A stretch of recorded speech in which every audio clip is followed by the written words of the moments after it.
Bienvenidos, bienvenidas al curso de Inteligencia Artificial con Python, cortesía de la Universidad Nacional de Colombia, Departamento de Física, cortesía de el Semillero en Computación Cuántica y cortesía de los Centros de Excelencia en Computación Cuántica, Inteligencia Artificial y Tecnologías Cuánticas y Metrología. Entonces, hoy el tema va a estar muy interesante porque vamos a hablar un poquito de datasets, funciones de costo y minimización. Y vamos a trabajar 20 minutos de teoría y luego trabajaremos programación con Python. Hoy nos va a acompañar Sergio Quiroga. Sergio es un estudiante de matemáticas de la Universidad Nacional de Colombia. Es un hombre que también pues va a hacer o está haciendo su doble titulación en Ciencias de la Computación de la misma Universidad Nacional, y Sergio pues será la persona que nos ayude en la segunda parte de la clase, en la parte de programación. Cristian continuará también con nosotros, no hay ningún problema, pero pues somos un equipo de 3 trabajando, más el agradecimiento especial al profesor Diego Aristizábal, que es el hombre que nos pone las notas, los notebooks y que nos ayuda a que tengamos todo el material que necesitamos. Entonces, Sergio, bienvenido, de verdad un placer que nos colabores, que aprenda mucha gente de inteligencia artificial con Python y bueno, sé que tienes mucho para dar. No, muchas gracias, profe, por esta oportunidad y pues es una experiencia bastante buena. Ok, bienvenido Sergio y Cristian. Bueno, empecemos la clase teórica.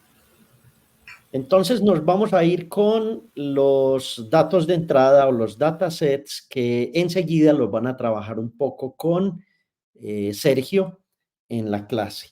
Entonces, ya les dije que el más famoso era una base de datos que eran números escritos a mano por distintas personas en el mundo, y que esos números escritos a mano pues se volvieron un concurso fundamental, y era, bueno, si la inteligencia artificial de verdad trabaja y si las redes neuronales de verdad son capaces de hacer alguna cosa, venga pues muestre que poniéndole yo cualquier número de estos es capaz de saber cuál es ese número. Entonces eso fue una preocupación desde los años 90 hasta, pues imagínense, la precisión más alta la encontraron en la Universidad de Virginia, el Departamento de Sistemas de Información e Ingeniería en el 2018, con una red neuronal entrenada que tenía solo un error del 0.18%. Listo, entonces esa ha sido como eh, la, el dataset o la base de datos más importante para mostrar que esto sí funciona y que realmente las redes neuronales pueden aprender. Contiene 60.000 imágenes de entrenamiento y 10.000 imágenes para testing, es decir, entrenamos la red con 60.000 y luego le ponemos cualquiera de las otras 10.000 y ella debe reconocer el número que está escrito. Entonces, nuestro primer ejemplo de regresión va a estar dado por este dataset.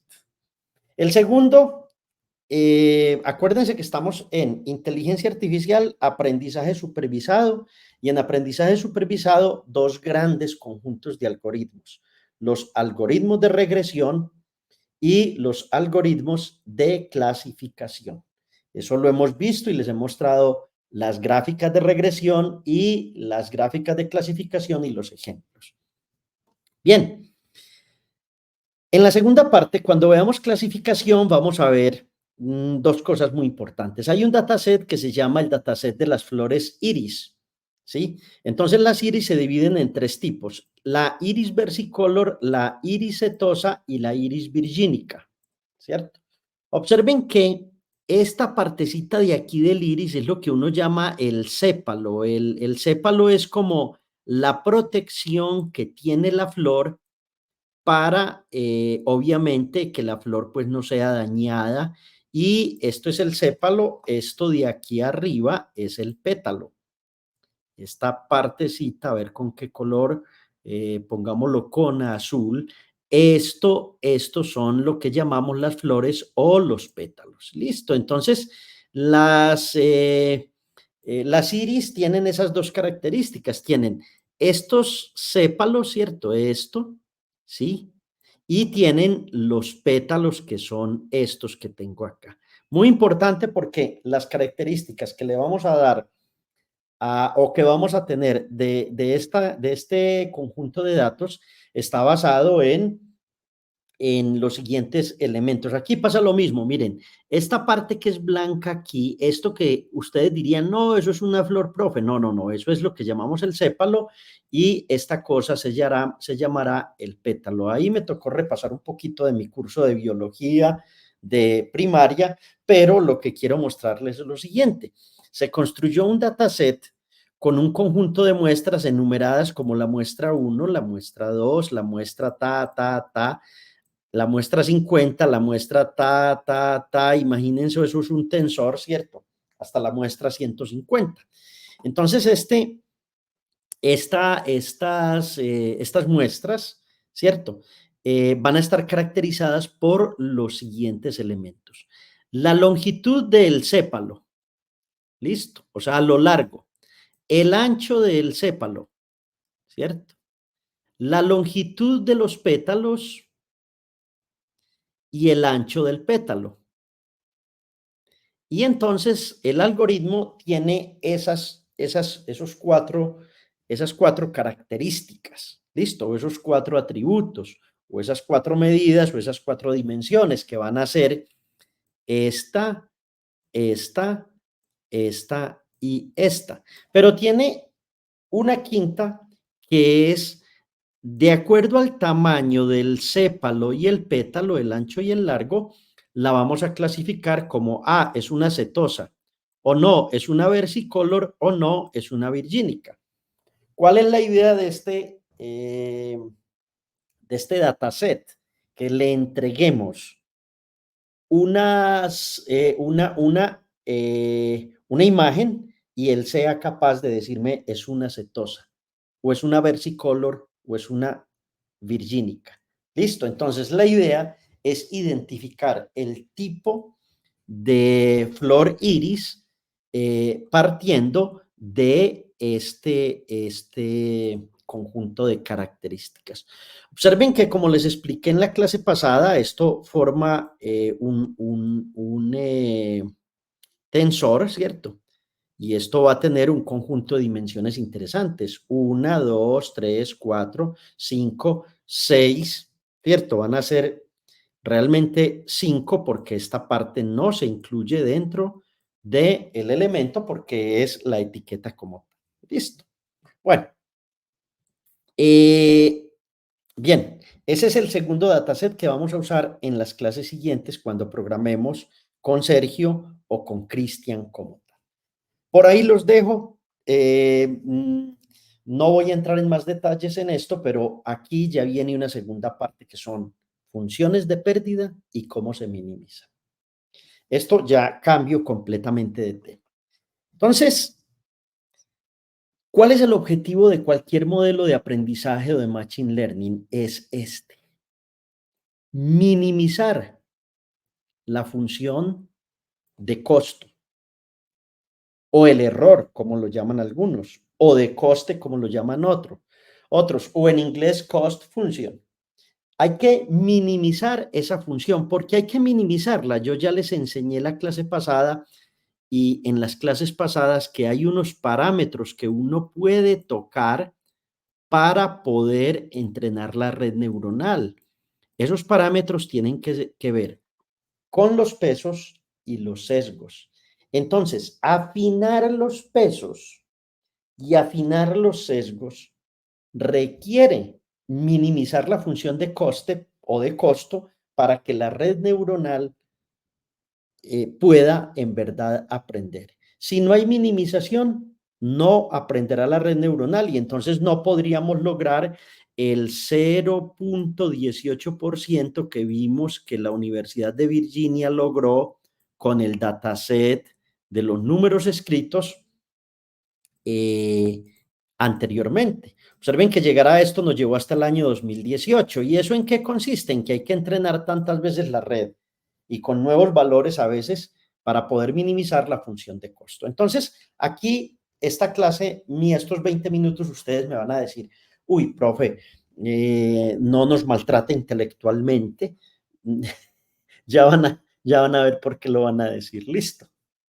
Entonces, en una regresión, lo que vamos a tener es un valor real, ¿cierto? Este valor real y una predicción que hace nuestra red neuronal, ¿cierto? Y entonces la distancia entre el valor real y la predicción, o entre la predicción y el valor real, lo vamos a llamar el error.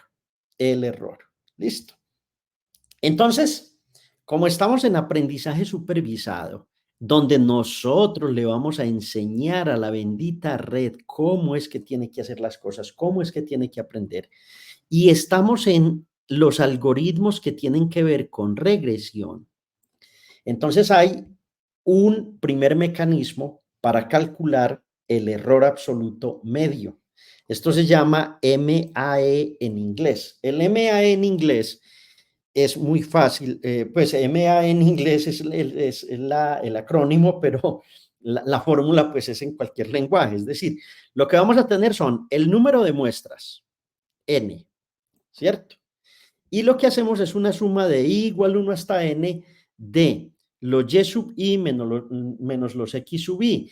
Y todo esto lo ponemos dentro de un valor absoluto para que al hacer esta resta no nos vaya a dar que nuestro error absoluto es maravilloso, porque claro, van a haber valores positivos, van a haber valores negativos, los que están por debajo de la recta serán negativos, los que están por encima positivos, y uy, qué maravilla, el MAE es 0, wow, no, esto no se puede dar y por eso ponemos el valor absoluto. Pero, profe, ¿cómo calculo yo el MAE? Aquí es donde ustedes me van a decir, este profe sí es muy particular. Miren, vamos a tomar unos valores reales que van a estar dados, por ejemplo, el número 3, pero aquí la red hizo una predicción. No, señor, no es 3, es 3.1. 2.5, wow, qué maravilla, la red neuronal fue capaz de encontrar el 2.5. Menos 2, no, aquí se comportó muy mal la red porque la predicción fue de 2.5. 2.3, no, esta red no está funcionando como muy regular porque se fue a 2.45. O sea que tenemos el Y que predice nuestro algoritmo, nuestra red neuronal, comparado con los valores reales, ahí hay un error promedio. Error promedio es, como dividimos sobre n, pues nos da esta cantidad, 0.249. Pero la pregunta que, como sé que no todos son físicos, ni ingenieros físicos, ni han pasado por los laboratorios de física donde esto se ve, ¿cómo calculo uno eso? Y aquí les pido disculpas. Es decir, uno la forma como lo hacía tradicionalmente o como lo hace es una hojita de Excel. En la hojita de Excel, el valor real fue 12, el que predijo fue 11, el valor real fue 3, el que predijo fue 11. ¿Cómo calculo yo eso en la hojita de Excel? Pues muy fácil, simplemente es una fórmula que dice igual valor absoluto de la columna A2 menos la columna B2 y luego extiendo esto hasta el final y voy a encontrar el MAE, el error absoluto medio. Ahí está la referencia. Ustedes me dirán, uy, profe, ¿por qué nos está enseñando eso? Pues no, porque uno se pregunta, ¿y la red neuronal qué hace? Tiene que hacer esto, ¿cierto? La función de costo, hay que calcular esto. Aquí lo estamos haciendo en Excel, lo vamos a hacer de otra manera. Entonces, aquí, luego, cojo el MAE, ¿cierto? Hago la suma, ¿cierto? Y hago el producto y entonces obtengo, por ejemplo, para esta tabla que tengo aquí, ahí están los valores absolutos Aquí no hay ningún valor negativo, observen, todos son positivos porque la fórmula dice que nosotros debemos poner esto en un valor absoluto, ¿cierto? Entonces, me da 2.565. ¿Cómo calculamos eso? Pues, hombre, hicimos igual la suma de productos de C2 menos C17, esto menos esto, ¿cierto? De C2 a C17 sobre N. Y N lo llamamos con una función count. Les pido entonces a aquellos pues que saben de esto, profe, ¿cómo está enseñando esto ahí? No, es para que ustedes entiendan muy, muy bien cómo es que las redes neuronales hacen esto. Ah, pero esto parece más fácil. Sí, miren, tomemos este ejemplo.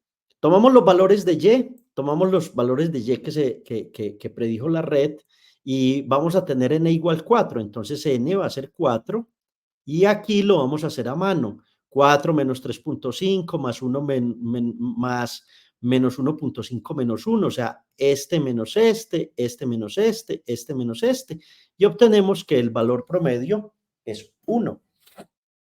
En TensorFlow eso es fácil, ¿cierto? Vamos a poner el Y actual o el Y real, el Y que se predice, y vamos a usar una función que se llama esta funcióncita.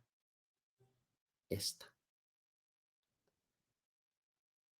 Y con eso vamos a poder calcular ese error absoluto o ese MAE, perdón, el error absoluto medio usando TensorFlow. Luego lo van a ver muy bien con Sergio, lo van a ver muy bien con Cristian. Por ahora simplemente les estoy diciendo, uno tiene muchas formas de hacerlo. Una forma de hacerlo es con TensorFlow, otra forma de hacerlo es con una hojita de Excel. Listo, así de sencillo. Aquí vamos a usar una clase, ¿cierto? En lugar de una función vamos a usar una clase y entonces esa clase pues va a estar dada por este elemento. Aquí hay algo que, ¿cómo les digo? Que todavía muchos no van a entender. ¿Qué benditos es una clase o qué es una función? Vamos a ir mirando eso con calma. Por ahora simplemente les muestro cómo es que se hace este asunto. Bien, ahora el error medio cuadrático o cuadrado o el MSE.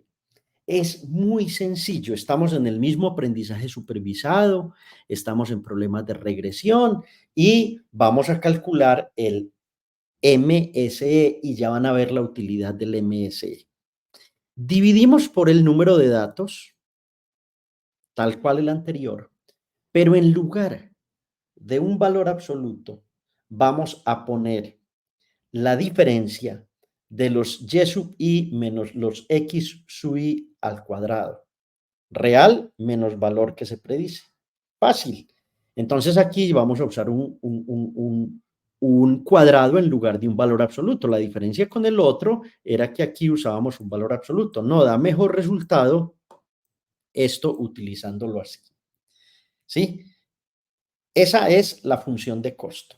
Entonces, ay, profe, ¿cómo se calcula? Fácil, miren, ustedes tienen este par de tablitas, tienen el valor con el valor real menos el valor que predijo la red neuronal, y entonces ustedes aquí hacen una formulita que dice, no, la V2 menos la C2 elevado al cuadrado en la formulita, eso es fácil de hacer en Excel, cualquiera lo puede hacer. Luego extendemos la bendita fórmula para todos los lados. Alguien en Excel especialista me va a decir, uy, profe, ¿cómo está haciendo eso? No, lo estoy haciendo de la forma más simple del mundo. Y luego tomo el promedio de todo lo que me da esta cantidad, ¿cierto? Simplemente con el promedio estoy dividiendo sobre n todo lo que me dio esa suma. Y con eso calculé el MSE o digamos, la función de costo como tal para un problema de regresión. Todo esto es para problemas de regresión. Aquí simplemente en TensorFlow es importar TensorFlow, usar una librería que se llama la librería de pérdidas o de funciones de pérdida, y se llama esta librería, simplemente llamamos ese método y lo que vamos a obtener es el resultado. Entonces aquí con 2, 4, con 6 líneas de código resolvemos lo que uno en Excel hace con fórmulas. Y eso me gusta también mostrarlo, mostrar cómo en el mundo de los 80 pasamos del Excel a programas muy interesantes que nos permiten hacer este tipo de cosas. Luego, esto, como lo que encontramos fue esto elevado al cuadrado, si queremos encontrar realmente el error medio cuadrático o el RMSE, debemos sacar una raíz. Es decir, esta parte de aquí es exactamente la misma que tenemos en la parte de allá, pero tenemos que sacar la raíz para poder obtener el número que necesitamos. Listo. Eso es porque la métrica anterior nos da el resultado en unidades cuadradas, entonces hay que darlo en unidades normales. Hay otro tipo de funciones, de errores, que vamos a llamar, por ejemplo, el error logarítmico. Ustedes saben que los logaritmos se inventaron para no tener que hacer tantas benditas multiplicaciones, ¿cierto? Así lo entiendo yo. Entonces, esto es muy fácil. Uno ve esa expresión como muy difícil. No, es la misma división por n. Y observen que aquí se utiliza y sub i y x sub i y se suma un 1. Y se suma un 1. ¿Por qué se tendrá que sumar ese 1? Esa es una pregunta que le hago a todos los que estén viendo este video o lo vean. ¿Por qué? Porque hay que sumar 1. ¿Sí? Una clave que les doy, piensen en la función logarítmica. ¿Qué es lo que pasa con la función logaritmo? ¿Sí? Grafíquenla y se van a dar cuenta por qué en los dos casos anteriores no hicimos esto con un 1, no pusimos ningún 1, sino que pusimos y sub i menos x sub i, pero cuando utilizamos logaritmos sí hay que poner un 1 aquí. Esa es otra forma de calcular el error en regresiones y ahora vamos a ver qué es lo que pasa con eso. Y por último, hay un porcentaje de error medio absoluto, simplemente para encontrar esto en porcentaje vamos a dividir el valor absoluto en las cantidades y sub i y aquí ponemos 100 sobre la cantidad n y lo que obtengamos no va a ser más que un porcentaje de la desviación de lo que calcula la red neuronal en promedio con lo que son los valores reales. Aquí lo que tenemos son aproximaciones. No podemos decir que hay una red neuronal que sea completamente perfecta, que siempre nos dé 0.0000 como tal en esos errores. Entonces, profe, qué nota, ¿cómo así que usted ya nos explicó que estábamos en regresiones, que teníamos muchos puntos, ¿cierto? Muchos puntos. ¿Sí? Y que entonces, profe, la idea era encontrar la recta que aproximaba esos puntos. Aquí me va a tocar poner más puntos rojos porque lo que hice fue una locura, digamos esto. Y entonces, profe, usted nos acaba de enseñar que hay una función de error, ¿cierto? La función de error tiene que ver con el promedio de qué tan alejados están estos puntos de esta recta, ¿cierto? Esa es la función de error y ya les mostré 4 funciones diferentes para hacer este cálculo, ¿cierto? Esto es lo que tenemos y esto es lo que va a predecir la red neuronal. Entonces, bien, profe, pero ¿y entonces? Usted ya calculó la pérdida o calculó el error o calculó la función de costo, pero resulta que hay que minimizar la función de costo. Y este es un problema muy serio, porque hay que encontrar un algoritmo que nos permita minimizar esa función de costo, que luego el sistema se devuelva y le diga a la red neuronal, no, no, no, venga, venga, ajuste los pesos, ajuste los sesgos, porque esto está muy mal, esto no está funcionando. Entonces aquí Esto es este gráfico. Tengo una pérdida y debo tener o construir una función J que debe ser una función que me minimice el error o el costo o la pérdida como tal. O sea, miren, esta es la pérdida y hay una función J que me debía hacer eso. Entonces, miremos cuál es la hipótesis. Aquí voy a usar una notación un poquito distinta. En el texto del profesor Aristizábal usábamos Z igual a la sumatoria de los pesos, ¿cierto? W sub I, X sub I más B, etcétera. Eso es la forma como está en el texto. Aquí voy a usar la notación que aprendí de un curso de Andrew Ng hace muchos años, que es, venga, esto es la misma recta, ¿cierto? Esto es X, este es un parámetro θ1 que equivale a los pesos y este es el parámetro que equivale a los sesgos. Entonces, la hipótesis es, ¿cuál es la recta que más se ajusta a este conjunto de puntos, donde tengo una variable dependiente y una variable independiente?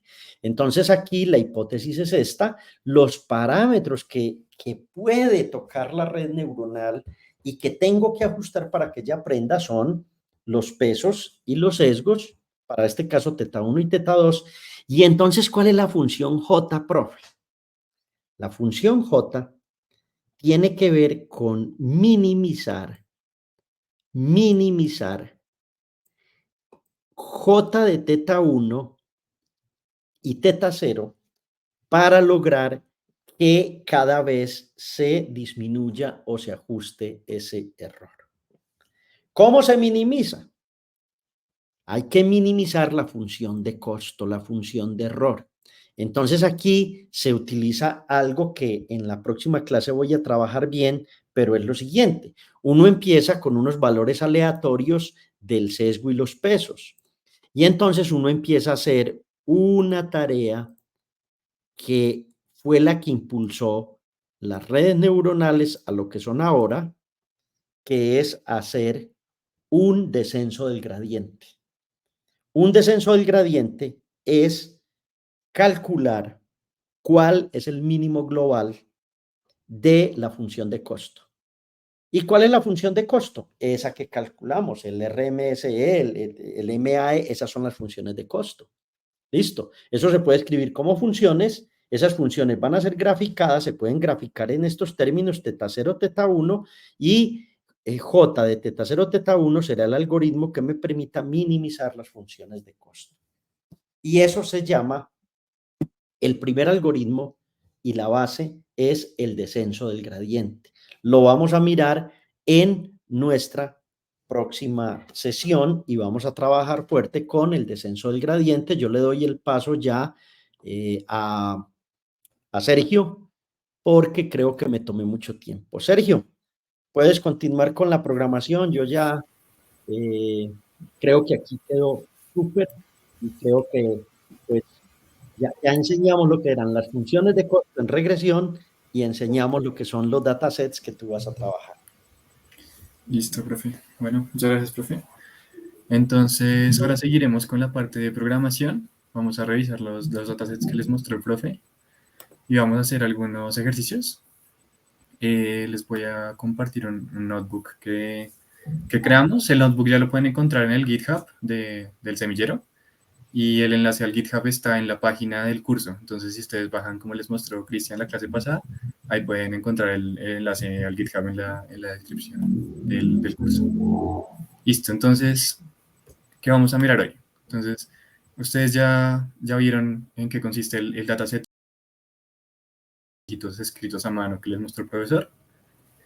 Entonces vamos a trabajar un poquito con él, vamos a mirar cómo son los datos, de qué están hechas las imágenes, qué forma tienen, cuántos píxeles tienen y cómo uno puede coger este dataset, visualizarlo y trabajar con él. Entonces eso es lo primero que miraremos. Entonces, para empezar, el dataset tiene 60.000 imágenes de entrenamiento y 10.000 de testeo. Esto significa que... bueno, Sergio, discúlpame un momento. Sí. Exacto, justamente te iba a decir eso. Un poquito de zoom, gracias. Entonces, listo, tenemos 60.000 imágenes de entrenamiento y 10.000 de testeo. Entonces, estas son las dimensiones que tiene el dataset y qué significa que tenga 10.000 de testeo y 60.000 de entrenamiento. Pues lo que les contaba el profesor, de que en una red neuronal o en un proyecto de Machine Learning, lo que uno hace primero va a ser entrenar la red a partir de ciertos ejemplos y a partir de muchos datos, y luego la red va a aprender a predecir el comportamiento de nuevos datos que lleguen. Entonces, estos 10.000 de testeo van a ser como nuevos datos con los que vamos a evaluar la red, como a hacerle un examen, digamos, a la red.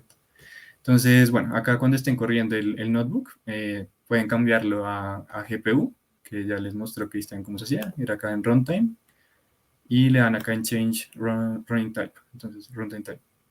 Entonces acá le pueden dar en esta GPU, porque por default está en CPU. Listo. Entonces, una vez ya hecho esto, bueno, vamos a importar primero NumPy, TensorFlow y Matplotlib. Pues NumPy ya la hemos usado harto, TensorFlow también, y Matplotlib es para hacer visualizaciones, para hacer gráficas y para mirar cómo se comportan los datos. Listo. Entonces, vamos primero a mirar la estructura como del dataset, que ya vimos que eran 60.000 de imágenes de entrenamiento y 10.000 de testeo. Entonces acá, esta es una forma de importar el dataset. Este dataset MNIST es muy, muy popular y muy usado. Entonces fue como tan popular que ya está como por default en la librería TensorFlow. TensorFlow lo tiene guardado en sus datasets.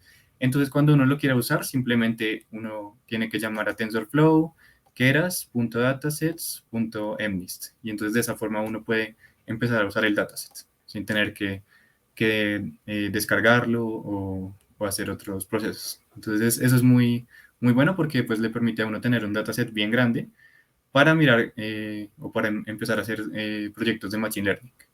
¿Listo? Entonces, en MNIST cada imagen tiene 28 por 28 píxeles, ¿sí?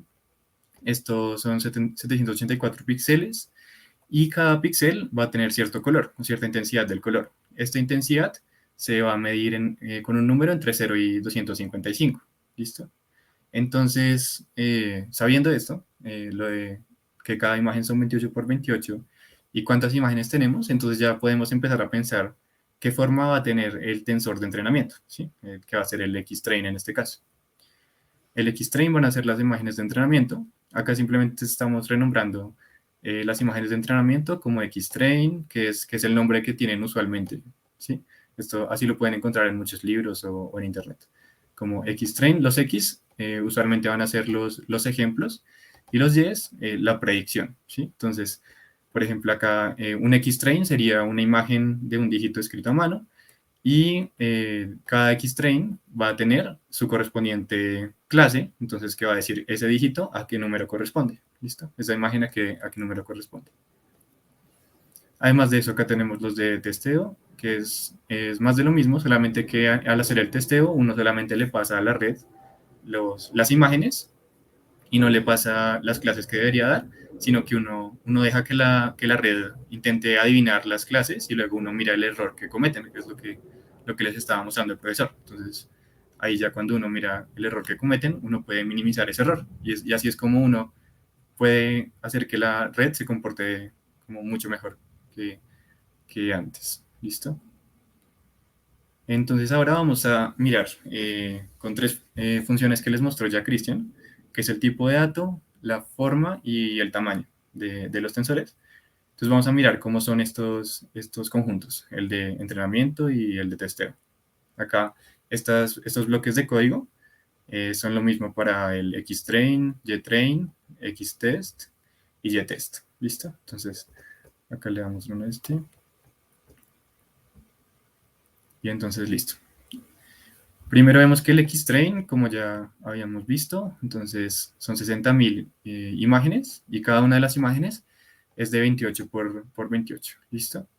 Entonces acá les puse como un ejercicio para que ustedes lo hagan cuando estén corriendo el notebook, que es que les comenté estas líneas de código, ¿sí? Comentar es poner este hashtag al inicio, entonces no se compila esa línea de código. Esto lo hice para que no salga de una vez la dimensión del tensor. Entonces, ustedes al ver la forma del tensor pueden empezar a pensar qué dimensión va a tener, ¿listo?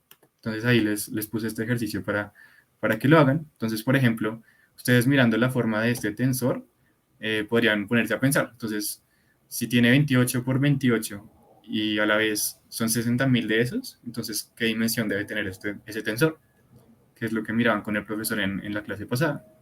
Entonces, este tensor pues va a tener dimensión 3, ¿sí? Porque cada matriz va a ser de dimensión 2, ¿sí? Las matrices van a ser estas 28 por 28 y además van a haber muchas de esas. Entonces, lo pueden visualizar así como les decía el profesor de que entonces eso va a caber en un cubo, ¿sí? Entonces, si acá, entonces, quitamos este comentario y le damos correr, entonces ahora va a salir acá. La dimensión del X-train es 3, ¿listo?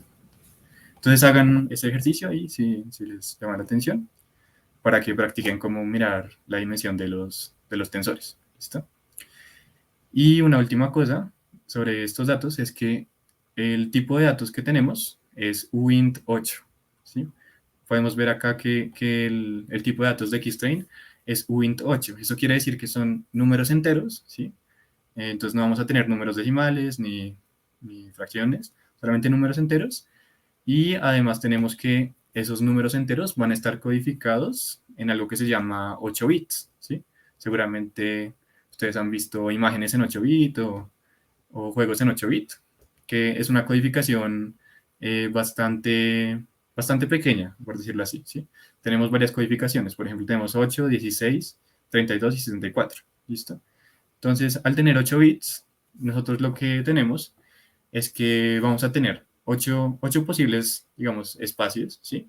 Y en cada uno de ellos vamos a tener el valor de un bit, que el bit puede tomar valores 0 o 1.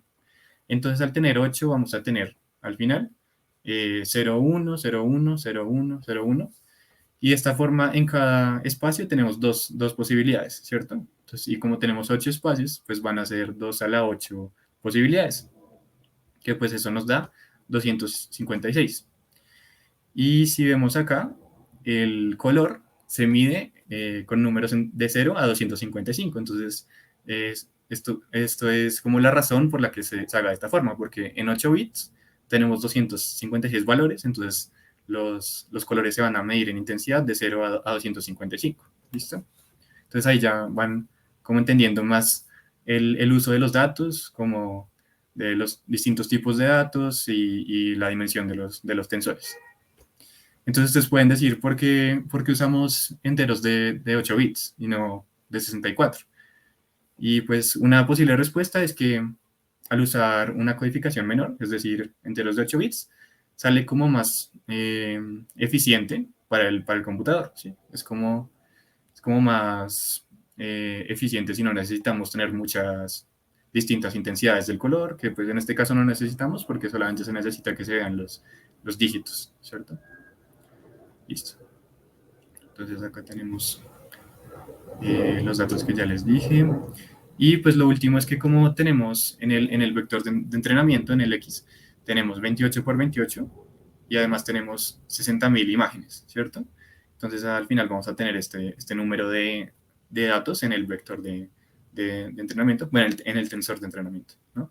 Vamos a tener 47 millones, 40.000 datos. Ese va a ser el tamaño del tensor, ¿listo? Entonces, listo, eso por acá. Después, cuando veamos algo, si alcanzamos a llegar a ese tema de redes convolucionales, vamos a ver que se suele adjudicar una neurona de la red a cada entrada. ¿Listo? Entonces, bueno, después miraremos un poquito más de eso. Listo. Ahora vamos a mirar un ejemplo, por ejemplo, un dato de los que podría haber en el entrenamiento y su clase. Entonces acá cogimos el 1220, ¿sí? Son 60.000, entonces podríamos haber cogido cualquiera de 0 a 60.000, pero pues cogimos el 1220. Vamos a mirar entonces qué nos imprime. Y bueno, otra vez el tamaño y la forma. ¿Listo? Listo. Entonces, acá tenemos primero la forma, 28 por 28, ya lo sabemos. Los píxeles, 784. Y la dimensión, como es una matriz, pues es dimensión 2. ¿Listo? Luego hacemos esto, que es un slicing, lo que vieron en la primera clase, ¿sí? Porque este de acá es un tensor, entonces acá vamos a coger ciertos valores específicos. Vamos a coger, eso es una matriz, entonces vamos a coger en las filas, vamos a coger de la 0 a la 25 y en las columnas de la 7 a la 24. ¿Listo? Entonces es como que tenemos la imagen y la vamos a recortar. La vamos a recortar y para imprimirla y para mirar qué hay en ese pedazo de la imagen. ¿Listo? Entonces al recortarla e imprimirla nos sale esto. ¿Sí? Aquí sí le voy a quitar un poquito el zoom para que vean bien. ¿Listo? Entonces tenemos esto. Esta es la matriz que nos imprime. ¿Sí? Vemos que hay muchos ceros por acá y por acá hay algunos números distintos. Entonces acá comienza como con un 34, 73 y por acá hay unos bien altos, 254, 153. ¿Listo? Por acá igual debe haber algún 255 por ahí de pronto. Entonces el caso es que esto nos está denotando la intensidad del color en esa región, en ese píxel. ¿Listo? Entonces, si nosotros lo vemos por encima, ya sabemos que esto debería ser un 4, ¿no? Porque tiene la forma del 4. Pero ¿cómo hace la red neuronal para saber que esta matriz es un 4? ¿Sí? Es algo distinto porque pues uno lo puede ver así como por encima, pero la red neuronal solamente sabe de datos, ¿cierto? La red neuronal solamente sabe de datos y necesitamos encontrar formas de que encuentre los patrones en los datos que uno reconoce al observar. Entonces, ese es el trabajo que estamos haciendo. Listo. Entonces, bueno, acá está también la etiqueta. La etiqueta de este, pues va a ser 4, ¿cierto? Porque es el número que está representando esta matriz, la imagen. Y pues el tamaño de la etiqueta de ese Y es 1 porque es un dato, ¿sí? Y la dimensión es 0 porque es un número, ¿sí? Entonces, cuando ustedes veían los tensores, veían que si tienen un escalar, va a ser de dimensión 0, ¿sí?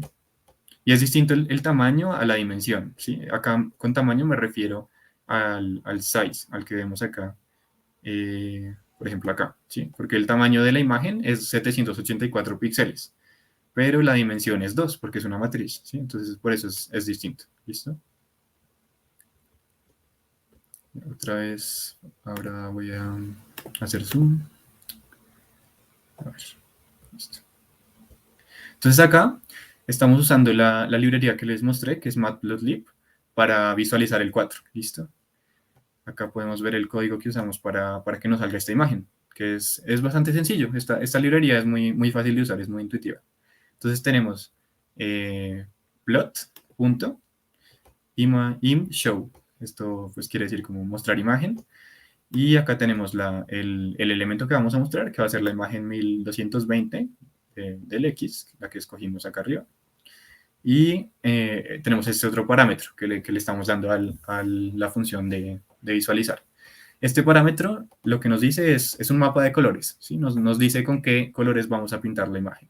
Entonces esto se llama un color map y nos dice que si nosotros le ponemos plot.cmGray, acá vamos a pintar la imagen en una escala de colores grises, ¿sí? También podemos cambiarlo por binary, ¿sí? O muchos otros. La librería tiene muchos mapas de colores. Hay unos fosforescentes, otros pastel y así. Entonces, este que tenemos acá, gray, nos está dando esta imagen, ¿sí? Con el fondo negro. Si nosotros lo cambiamos y le ponemos el otro que está acá escrito, que es binary, entonces le ponemos binary, lo que va a pasar es que se va a aplicar otro mapa de color que es casi opuesto, ¿sí? Es casi opuesto a gray. Entonces acá tenemos el fondo blanco, ¿listo? Entonces eso es para que vayan conociendo cómo se usa Matplotlib, que es una librería como importante en el manejo de datos. Listo. Ahora vamos a hacer otra cosa. Vamos a coger varias imágenes del dataset y vamos a desplegarlas todas usando esta librería, ¿listo? Para que quede de esta forma. Entonces, si nosotros queremos coger muchas imágenes del dataset y mostrarlas de esta forma, entonces vamos a definir una nueva función, ¿listo? Entonces, lo primero que vamos a hacer es usar esto, que se llaman subplots, que son como subgráficas, ¿sí? Porque acá estamos haciendo como una cuadrícula de varias gráficas, ¿listo? Entonces tenemos subplots, ¿de cuántas? Entonces vamos a tener 5 por 5 gráficas, ¿listo? Y acá tenemos como el tamaño de la imagen. Miren, por ejemplo, qué pasa si nosotros cambiamos este 8 por un 2. Entonces, la imagen ahora se va a ver así, ¿sí? Eso es para controlar el tamaño. Entonces, dejémosla en 8. Y listo, listo. Este access.ravel, bueno, por ahora no es tan importante. Lo que hace es escoger los ejes y volver los datos continuos, pero pues por ahora no tiene mucha importancia. Después, si quieren, pueden mirar un poco más en la documentación para entender este. Listo. Lo importante está acá. Y es que vamos a hacer lo siguiente. Como tenemos 5 por 25, entonces para cada una de las cuadrículas vamos a poner una gráfica. ¿Listo? Entonces, lo que hacemos acá, al quitar este set xticks, es lo siguiente. Si nosotros no pusiéramos este, a ver, si pusiéramos acá uno, ¿sí? ¿Qué pasaría? Para mostrarles qué significan los ticks. ¿Listo? Los ticks son como los valores que se van a ver sobre el eje, ¿listo? Entonces, si tenemos los x-ticks, son los valores que se van a ver en el eje x, ¿cierto? Y los y-ticks en el eje y, ¿sí? Entonces, si le ponemos este 1, en cada una de las gráficas nos va a salir este 1, que no queremos eso ahorita, ¿sí? Queremos que estén limpias las gráficas, entonces lo dejamos vacío y para que no tenga ningún número ahí abajo, y lo dejamos así, ¿sí? Y listo, lo mismo con el y-ticks. Eso es como, solamente, esto es como clases de dibujo. Estamos mirando cómo dibujar con la librería y qué funciones usar para que nos quede esta cuadrícula, ¿listo? Entonces, bueno, entonces acá lo estamos haciendo para cada una de las imágenes. Al final lo que vamos a hacer entonces va a ser desplegar cada una de las imágenes que tenemos. Entonces, acá lo estamos haciendo desde la imagen 8000 hasta la 8024. ¿Listo? Para que nos queden 25. Y lo estamos haciendo con el mapa de color binario. ¿Listo? Entonces, por eso nos queda de esta forma. Y pues recuerden que hay muchos mapas de color. Acá podríamos tener gray otra vez. Y nos quedaría así. ¿Listo? Ya. Entonces acá podemos ver, bueno, esto es tomado como de las notas del profesor Diego. Entonces acá podemos ver como lo complejo que puede ser un dataset, ¿no? Porque los datasets entonces están hechos de tensores, entonces pueden tomar bastante complejidad, ¿sí? Y por eso es muy importante saber manejar los datos, saber usar los tensores, saber hacer vectorización. Entonces, listo. Eso por acá. Acá hay otros ejercicios que les puse para que los hagan, que es pensar la dimensión de los siguientes tensores y rectificarlo, pues descomentando la línea, ¿no? Entonces, por ejemplo, acá tenemos, bueno, acá tenemos el 56, que es un solo número. Entonces, en este caso, pues si nosotros lo descomentamos, vamos a tener un tensor de dimensión 0, ¿sí? Y bueno, acá hay algunos ejemplos de tensores para que ustedes revisen. Hay un escalar, un vector, una matriz y otro distinto para que hagan ahí el ejercicio. ¿Listo? Listo. Entonces ya hemos hablado bastante de datos. Entonces, en la clase pasada vieron un poco de vectorización, que es coger datos del mundo real y convertirlos en vectores para que el computador pueda entenderlos y pueda leerlos, ¿no? Eso es bastante importante porque, como les dije ahorita, la red neuronal solamente entiende de datos, ¿no? Por eso los datos son el paso más importante en un modelo de Machine Learning. Usualmente en la gente que trabaja en Machine Learning se demoran mucho tiempo encontrando los datos y clasificándolos y haciéndoles limpieza, y se demoran mucho más en eso que haciendo el modelo en sí de Machine Learning, ¿sí? Y por eso es muy importante. Hay muchas empresas que incluso contratan un ingeniero en Machine Learning para hacer un proyecto, pero no saben bien qué datos tienen y y puede que a veces ni siquiera tengan los datos necesarios, ¿no? Entonces, por eso es importante manejar los datos. ¿Listo? Ahora vamos a hablar un poquito de normalización, que esto es un poquito más matemático, menos visual, pero es bastante sencillo. ¿Listo? Entonces, normalización va a ser otra forma de limpiar los datos un poquito, ¿no? De volverlos más simples o situarlos mejor para la red neuronal. ¿Listo? Entonces tenemos lo siguiente. Vamos a importar NumPy, Sklearn. Scikit-learn es la librería donde hay bastantes datos, es una librería donde hay bastantes datos, datasets, y de ahí podemos importar el dataset Iris, ¿listo? Que es el que les mostraba el profesor, el de las flores y los pétalos y los sépalos, ¿no? Entonces vamos a trabajar un poquito con este dataset ahora. Acá importamos el dataset, entonces primero.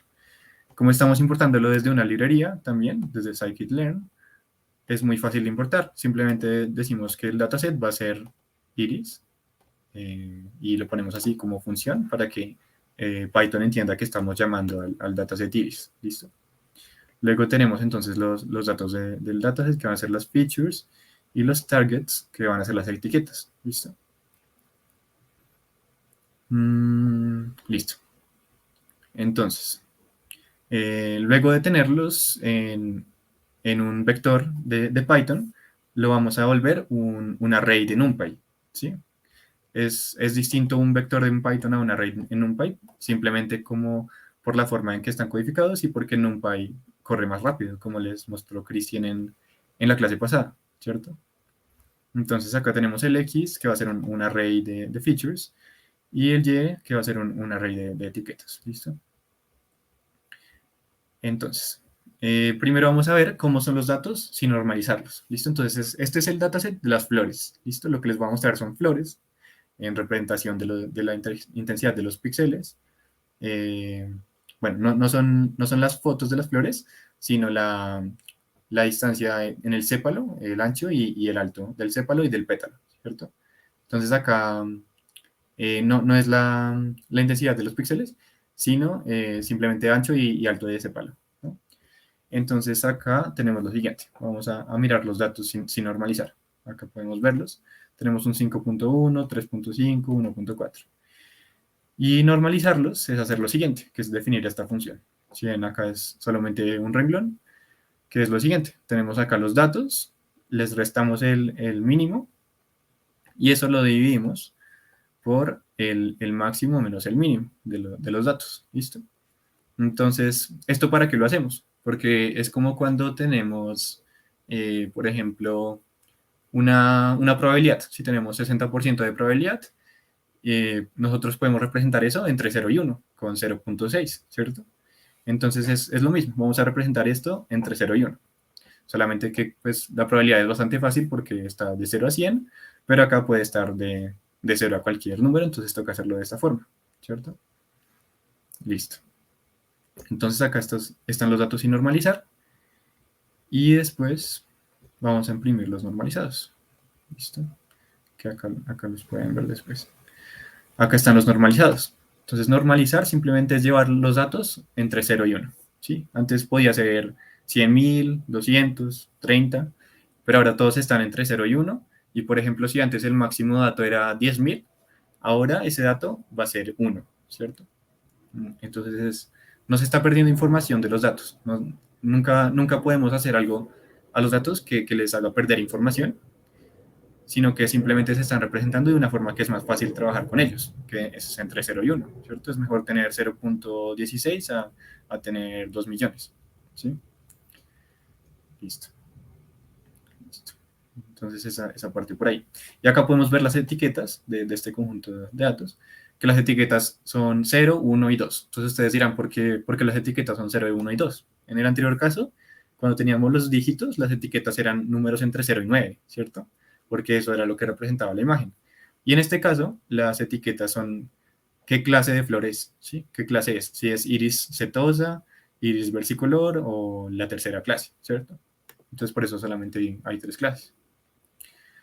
Listo. Entonces ahora vamos a ver otra cosa que es bastante interesante, que es cuando nosotros en el mundo nos encontramos con datos que no se pueden describir en principio como con forma numérica, ¿sí? Por ejemplo, no sé, por ejemplo, si algo es antiguo, no es antiguo, no sé, ¿sí? Entonces son respuestas de sí o no, ¿sí? O si alguien es alto o no es alto, ¿sí? Uno podría tener la altura, pero pues si uno solamente quiere saber si es alto o no es alto, uno podría decir sí o no, y uno le podría dar valores de 0 o 1, ¿sí? Entonces lo que vamos a hacer es una técnica que se llama One Hot Encoding, que nos permite coger este tipo de información, que es información de sí o no, y codificarla en el computador para que la red neuronal también la tenga, ¿cierto? Entonces vamos a hacer lo siguiente. Bueno, acá tenemos una imagen también de las flores, del iris, y vamos a hacer lo siguiente. Esta es la función. Esta es la función general que sirve para cualquier caso en el que necesitemos hacer esto. ¿Listo? Pero entonces vamos a ver unos ejemplos para entender cómo funciona. Entonces, si tenemos, por ejemplo, este ejemplo, de rojo, verde, azul o amarillo, ¿sí? En este caso no es sí o no, sino que ya hay como 4 opciones, rojo, verde, azul o amarillo. Y nosotros queremos decirle al computador, no, esto es rojo, o esto es verde, o azul o amarillo. Pero nosotros no queremos darle como intensidad a cada color, sino simplemente decirle qué clase es, ¿cierto? Entonces nosotros podríamos hacer lo siguiente, que es que vamos a hacer unas filas. Este es el Y3. Entonces, listo.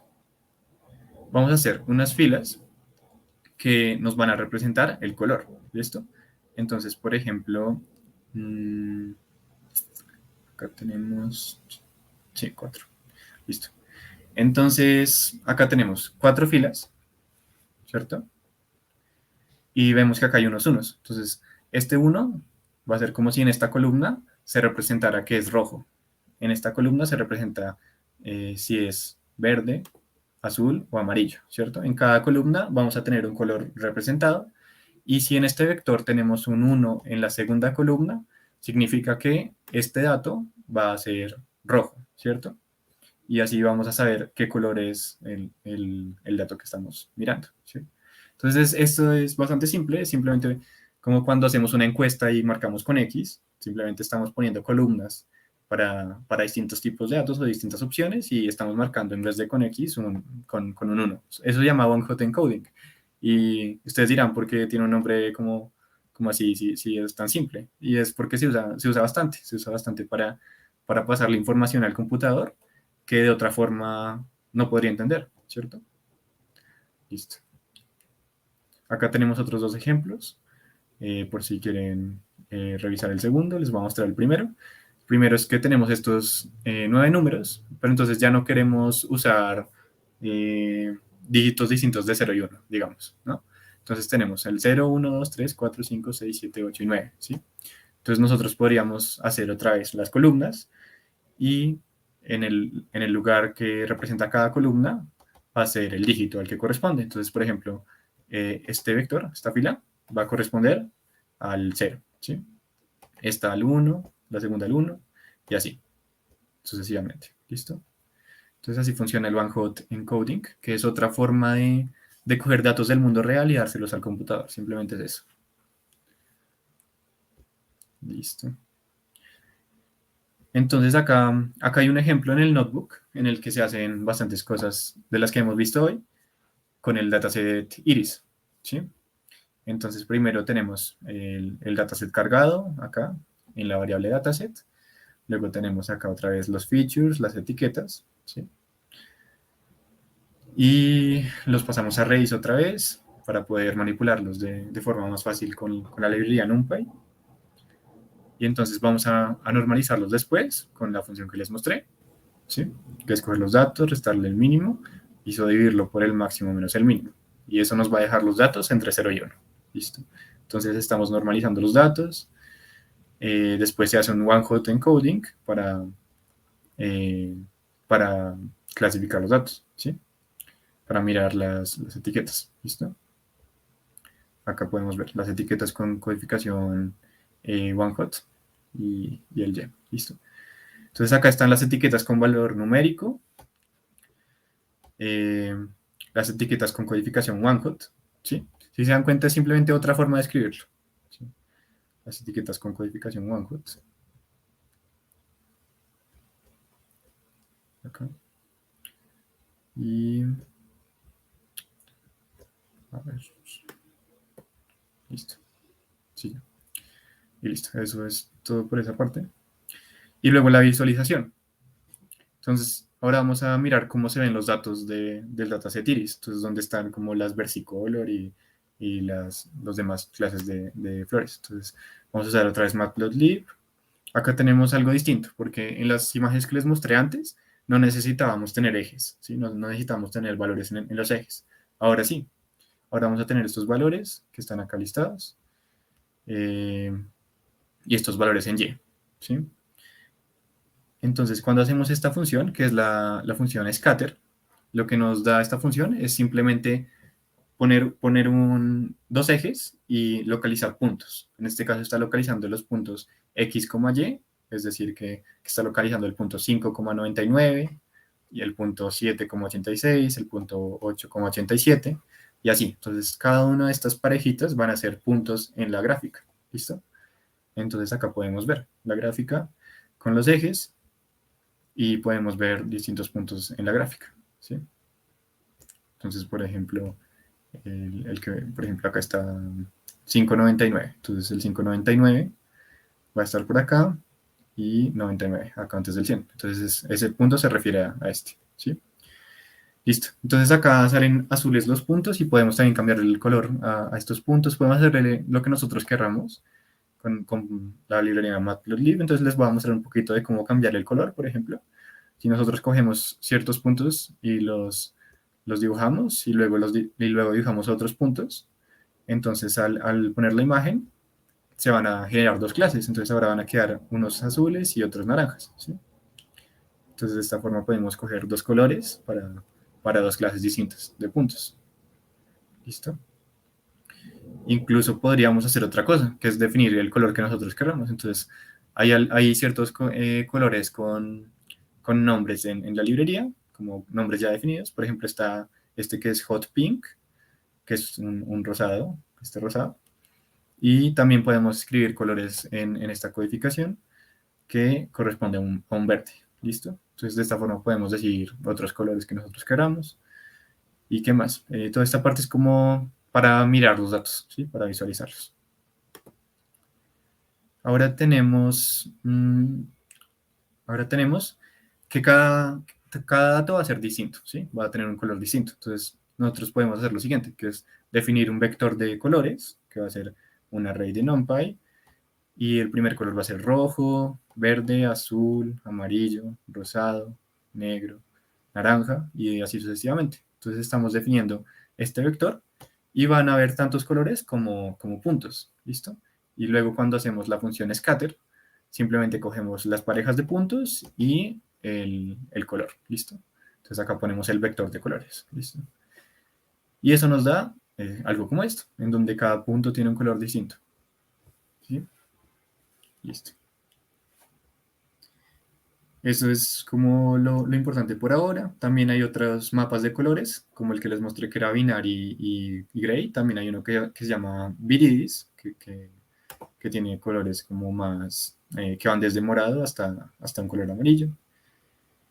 Y si ustedes quieren hacer algo que es colocar al lado de la gráfica una barra que les muestre los colores y con el valor que se necesita para dibujarlos, pueden hacer esto que es hacer plot, color bar, y eso les va a dar el mapa de colores en el dibujo. ¿Listo?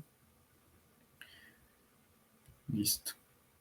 De esta forma ya tenemos algo más útil, que es que ya no necesitamos tener solamente 2 clases o 3 clases de puntos, sino que tenemos muchas clases, pues tantas como colores hay acá, ¿cierto?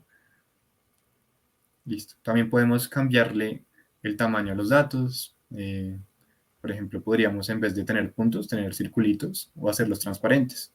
Entonces, por ejemplo, acá, bueno, esta parte de números aleatorios, que lo vieron en la primera clase, es para tener simplemente vectores aleatorios de de datos para tener los X y los Y, ¿sí? Entonces estamos cogiendo puntos al azar en el mapa. Y acá estamos dibujándolos con estos colores, que también son enteros aleatorios, de esta forma, de 100 y size 100. Entonces, de esta forma, como son enteros o sea, es un vector de 100 enteros, entonces al final van a darnos distintos colores para cada uno de los 100 puntos. ¿Listo? Y ya, y acá es otro mapa de colores que se llama IP Spectral y se ve de esta forma. Entonces, creo que ya con eso es suficiente por hoy, me parece. Que bueno, la próxima clase podemos seguir un poquito con esta parte de las gráficas para mirar funciones. Listo, muchísimas gracias, Sergio. Veo que hay muchas preguntas y estoy asombrado un poco al profe en este momento. La fascinación de la audiencia y creo que también mía por los errores, porque justamente con el profesor trabajamos corrección de errores, pero para ordenadores cuánticos. En este caso el tema está un poco, no sé, la palabra candente. Hay muchas preguntas sobre los errores. Bien, Pipe nos pregunta, ¿cómo se calcula el error cuando las predicciones son binarias pero sin valor numérico? ¿Sí o no? Pipe, esa pregunta es muy buena y da paso a algo. Resulta que el MAE se puede utilizar solo en regresiones. Cuando tenemos esquemas, por ejemplo, perros, gatos, o sino, o clasificaciones, que son problemas de clasificación, entonces no podemos usar esa función de costo MAE. Se tiene que usar una cosa que se llama, por ejemplo, la Binary Cross Entropy, que es una función de costo especial para clasificación. Casi que lo que te estoy diciendo como respuesta es lo siguiente. Las 3 o 4 que vimos hoy, funciones de costo, solo aplican a problemas de regresión, ¿sí? Y las funciones de costo dependen del tipo de problema que uno esté trabajando. En problemas de clasificación o en aprendizaje supervisado, clasificación, vamos a usar mucho la binary cross entropy como función de costo. Esas funciones de costo deben tener unas propiedades interesantes para poder calcular o minimizar la función, esa J. Esa J luego tiene, esa función de minimización tiene que ver con optimización en matemáticas y tiene que ver con que la función debe ser diferenciable, que el J sea calculable, que luego, como nos tenemos que devolver en las neuronas, capa por capa, por capa, por capa, por capa, entonces vamos a tener que derivar con respecto a los pesos en una capa, en otra capa, en otra capa, en otra capa, y eso se va a volver una cosa gigante. Y lo que te quiero decir es que las cosas más complejas en Machine Learning es minimizar las funciones de costo. Pero para responder tu pregunta, no. El MAE no se puede utilizar ahí, tienes que utilizar Binary Cross Entropy u otras funciones que vamos a ver en una clase futura. Listo, gracias, profe. También recordarle a Pipe que cuando hablamos de sí o no podemos pasarlo a valores booleanos, simplemente asignando que el sí sea un 1 y el no sea un 0. Entonces, efectivamente usamos la librería que nos menciona el profe. Bien, tenemos otra pregunta. Nos dicen, he escuchado que el Transfer Learning ayuda a disminuir el error. ¿Es correcto o el Transfer Learning es algo diferente?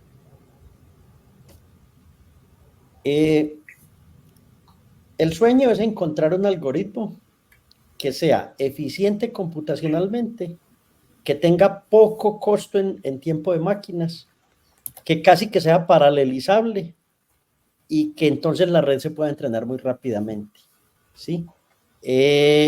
¿Has escuchado? Pues sí, Transfer Learning puede ser una técnica, hay muchas otras técnicas que pueden ser interesantes para disminuir el error, ¿cierto?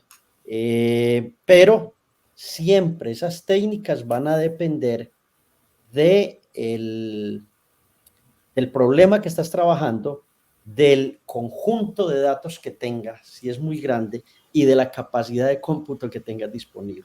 Eso es muy, muy importante, ¿ok? Entonces, vamos, cuando uno ya se entra un poco más en este mundo, uno empieza a trabajar y cómo disminuyo el error y cómo hago para que la red aprenda y aprenda y aprenda muy rápidamente, y ya nos estamos metiendo en alta costura, y esa alta costura casi que podríamos decir que en un futuro curso podríamos hacer cosas ya más fuertes, tanto desde la matemática, desde la física, como desde el machine learning para entender esa parte. Listo, gracias, profe. También complementando ahí tu respuesta, algo importante es que no todas las, bueno, el transfer learning es una técnica, pero no todas las técnicas funcionan en todos los casos, hay unas que funcionan mejor que otras, y quiero dejar a quien nos pregunta con la duda, y es que hace cuenta que el transfer learning es como un bucle. La predicción va a depender de la respuesta anterior. Entonces, ¿qué pasa si en esa predicción anterior, digámoslo así, el error es demasiado grande, no lo está prediciendo correctamente? Entonces, de ahí en adelante, todas las predicciones pues, van a tener errores demasiado grandes. Bien. Profe, tú nos preguntabas cuando hablabas del logaritmo sobre qué significaba el 1, ¿cierto? Sí. Carlos Azuero nos dice que sí es el porcentaje de error. Jesús No. Ortol nos dice sí que porque menor a 1 es negativo. Y de nuevo Carlos nos dice que porque tiende a 1. Hay que mirar la gráfica del logaritmo, ¿no? Y la gráfica del logaritmo tiene una propiedad muy interesante, y es que el logaritmo del valor 1, ¿cuánto vale? ¿Sí o no? O el logaritmo de 0, ¿cuánto vale? ¿Sí? Ahí está la clave, ¿ok? Simplemente miren la gráfica del logaritmo y van a entender por qué hay que sumar un 1 ahí, porque estamos evitando que esto se nos vaya a un sitio donde no queremos. Listo. Eso es muy importante. Eso en mecánica cuántica y en física cuántica se llama normalización. Normalización quiere decir, venga, tenemos que evitar los infinitos, así como en la división, tenemos que evitar la división por 0, ¿cierto? Porque la división por 0 no está definida. Es lo mismo, en esa fórmula estamos al sumar ese 1, y si miras la gráfica te vas a dar cuenta que estamos evitando que el cálculo sea incoherente. Listo. Listo, gracias, profe. Si no, el egipcio nos dice, ¿se puede aplicar la función de error para un conjunto de datos pequeño o es mejor aplicarla en conjuntos de datos grandes procesados por IA? La inteligencia artificial se hizo para grandes datos, no para datos pequeños. En datos pequeños a veces es mejor usar una pregunta que me hicieron hace como 3 sesiones, que era estadística. ¿Cómo es? ¿Cómo fue que me preguntaron, Cristian, que cuál era la diferencia entre la inteligencia artificial y el hacer estadística de los datos o algo así? Hubo una pregunta que me hicieron que yo les decía, no, es mejor hacer inteligencia artificial pues porque es más dinámico. Entonces, con pequeños datos, uno, casi que yo lo mostré en la clase, uno trabaja con Excel, ¿sí o no? Y grafica y uno obtiene lo que quiere y bueno, eso está perfecto. Con grandes datos es que se logra que la red neuronal haga cosas muy interesantes. Pero cuidado con una cosa, no significa que siempre los grandes datos y darle millones sea lo mejor para una red neuronal, porque también la puedes sobreentrenar. Y si la sobreentrenas vas a tener un problema. O si tienes muy pequeños datos no va a quedar entrenada. Entonces eso se llama subentrenamiento. Creo que la palabra en inglés es otra. Entonces eso es como una relación ahí toda interesante que nosotros los humanos tenemos que hacer con las redes neuronales todavía. Y es, venga, no la puedo sobreentrenar, no la puedo subentrenar, tengo que entrenarla adecuadamente. Y eso depende más del conjunto de datos, también depende de lo que Sergio explicaba ahora, de normalizar los datos, de que los tensores estén bien armados, de todas esas cosas depende que tengamos eso en la red neuronal. No sé si tienes algo por decir ahí, Sergio.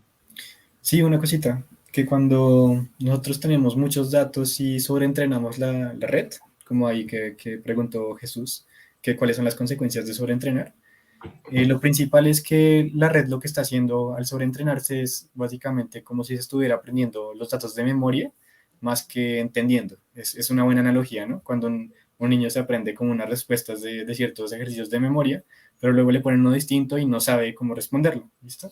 Entonces esa es Excelente la respuesta, consecuencia. Sergio, qué buena. Sí.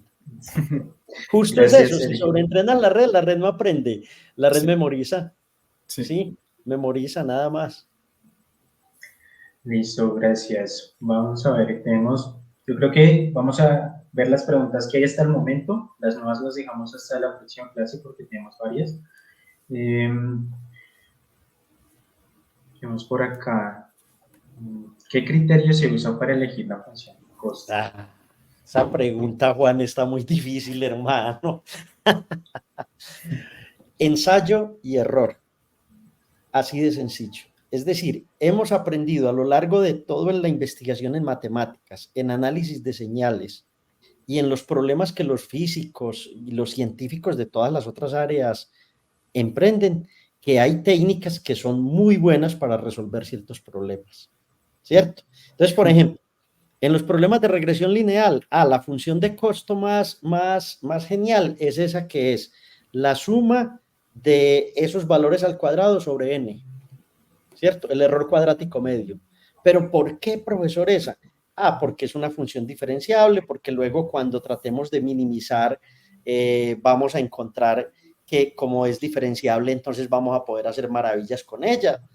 En fin, entonces, eso casi que es un arte encontrar la mejor función de costo.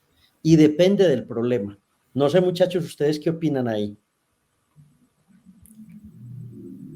También depende, sí, depende sobre todo de la distribución de los datos, diría yo, ¿no? Porque a veces lo que nos interesa más en una función de costo es controlar los datos que están lejos. Entonces podemos coger una que penalice más los datos que están lejos. O a veces lo que nos interesa más en una función de costo es que penalice, no sé, donde hay lugares con muchos datos, con la densidad de los datos, ¿no?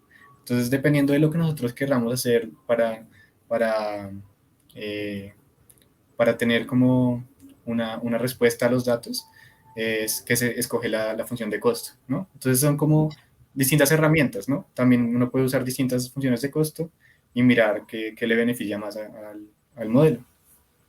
Sí, yo creo que son como tres cosas, Sergio. La primera es que los features y las características estén muy bien definidos y que tengas muy bien normalizado tu conjunto de entrada de datos.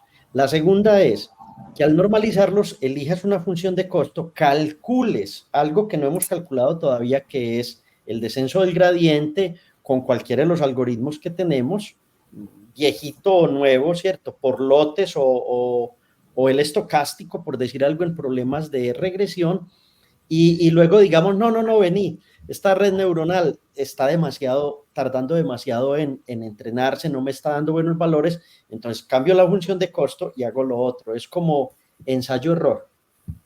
Sí. Listo, gracias, Sergio, gracias, profe. Tenemos otra pregunta. ¿Cómo se calcula la función de coste al usar hot encoding si el valor real no sería un escalar? Realmente el hot encoding es una forma de codificar datos que la máquina, lo que explicábamos ahora, es un rojo, un azul, un verde, un computador no sabe qué es rojo, ni sabe qué es azul, ni qué es verde, ni qué es amarillo. Entonces el one hot encoding es como una técnica de escribir tensores en forma de columna, donde en un punto de la columna hay un 1, ¿cierto? Y luego en la otra columna hay otro 1 y los demás ceros, en el otro 1 y los demás ceros, con el fin de que el computador sea coherente en los tensores que está manejando. Entonces yo en realidad no veo una relación, o no, pues hasta ahora no conozco ninguna relación entre función de costo y one hot encoding, ¿sí? Son dos cosas totalmente diferentes, y no, el hot encoding es codificar aquellas cosas que el computador no sabe qué son, pero que tenemos que manejar como ceros o unos, y que cuando nos devuelva el 0 o el 1 nos toca decodificar. Dijo amarillo, Ah, ¿y por qué dijo amarillo? Porque en la quinta columna de ese tensor, en tal parte, posición tal, hay un 1, ¿cierto? Entonces tocan las dos cosas. No sé, Sergio, ¿tú qué tienes que decir al respecto? No, creo que sería básicamente eso. Sí. Listo. Creo que complementando un poco ahí, miren que el encoding es, digamos, sí, una técnica más robusta a la vectorización, porque estamos ya haciendo dos cosas a la vez. Con la vectorización solamente hacíamos cálculos en conjunto, es decir, aumentábamos la rapidez. Ahora estamos haciendo dos, y es codificar, pero a la vez también que saber decodificar la respuesta que nos está dando. Entonces, es como una mezcla de lo que vimos la clase pasada con lo que explicó Sergio. Bien,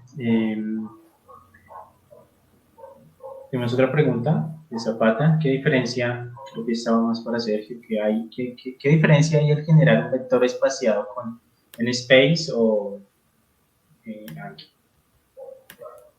Cuando generabas al final los arreglos Sí. que teníamos son... Mm, Me parece que no estoy seguro si arrange es solamente una función de Python, porque en Space me parece que es de NumPy, pero la verdad no estoy seguro cuál de las dos funciones es de Python y cuál es de NumPy, pero seguramente si son distintas, pues la de NumPy vaya a ser un poquito más eficaz para estos propósitos de Machine Learning. No estoy seguro. Si quieres, lo puedo Sí, revisar para la próxima clase. Sí, yo creo que es sí, justo eso, Sergio, es que los vectores se pueden generar de muchas maneras, ¿cierto? Se pueden generar con librerías, como estamos haciendo en este curso, que son librerías a mano de Python, o se pueden generar usando NumPy o SciKite, o también se pueden generar usando TensorFlow o cualquier otro framework, ¿cierto? Entonces, la diferencia de fondo, ¿sabes dónde está? Está en que por allá en los 80 habían unas recetas numéricas en Fortran y luego esas recetas numéricas se escribieron en C.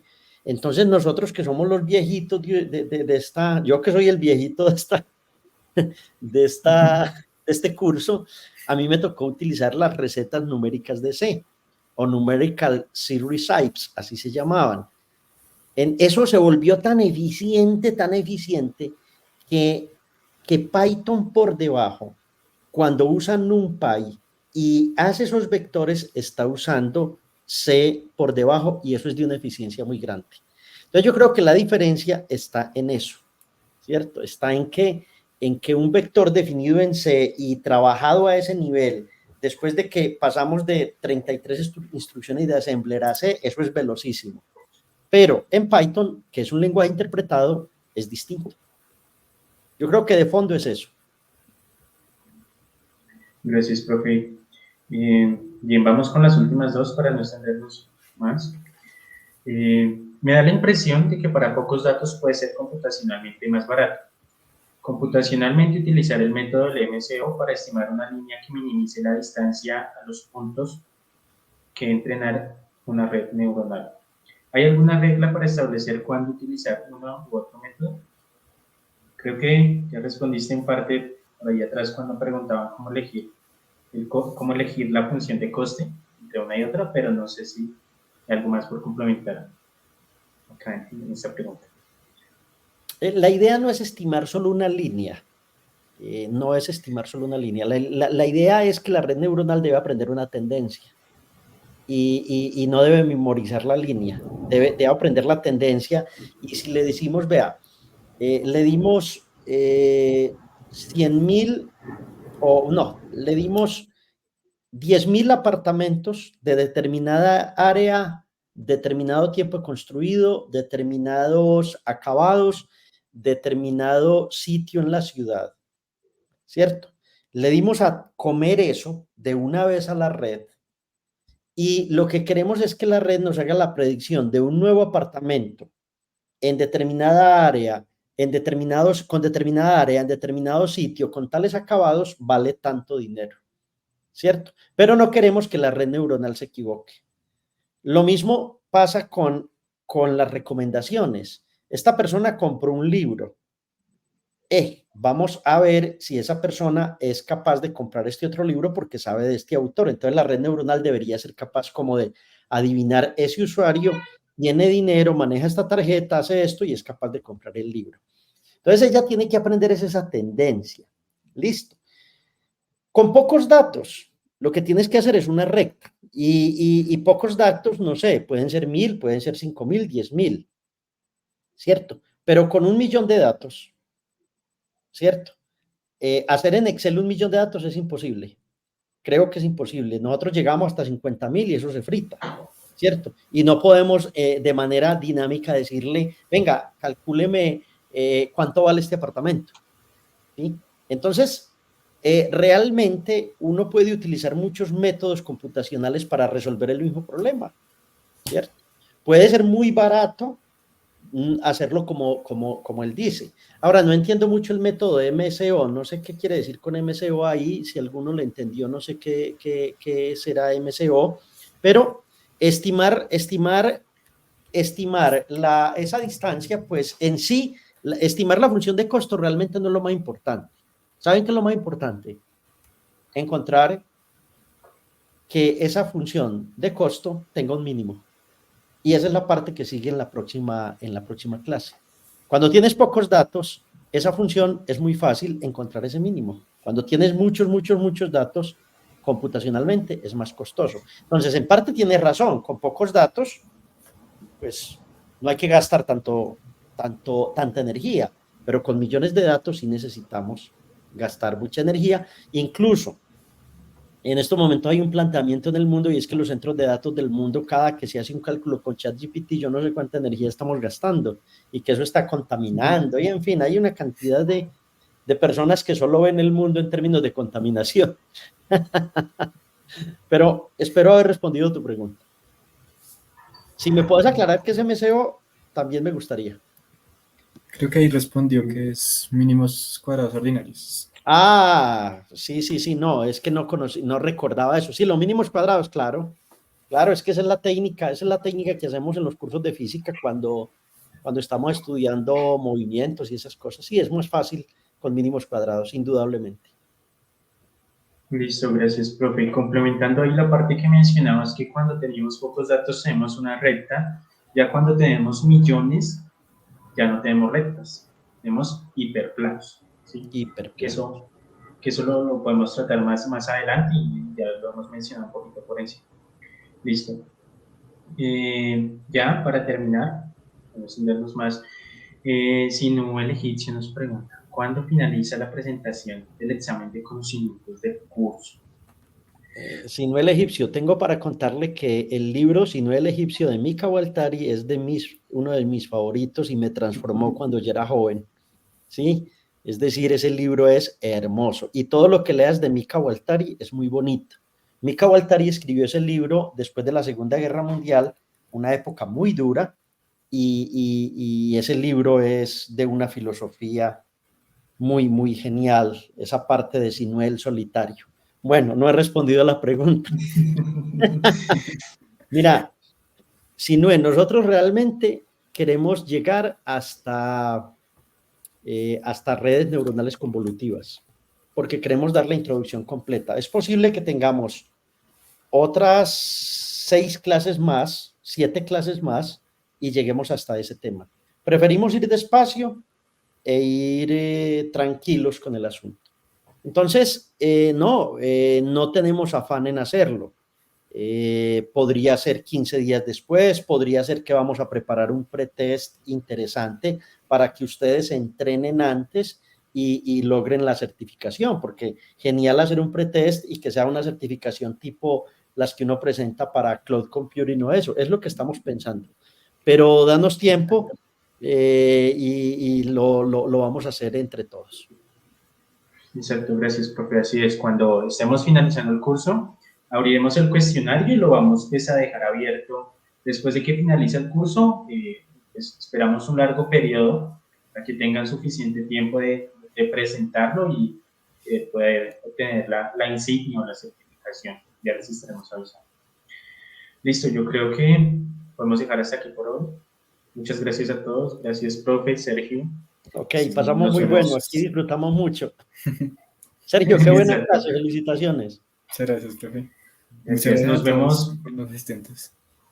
Gracias, nos vemos el viernes a la misma hora por el mismo canal. Gracias, chao, chao. Chao, chao.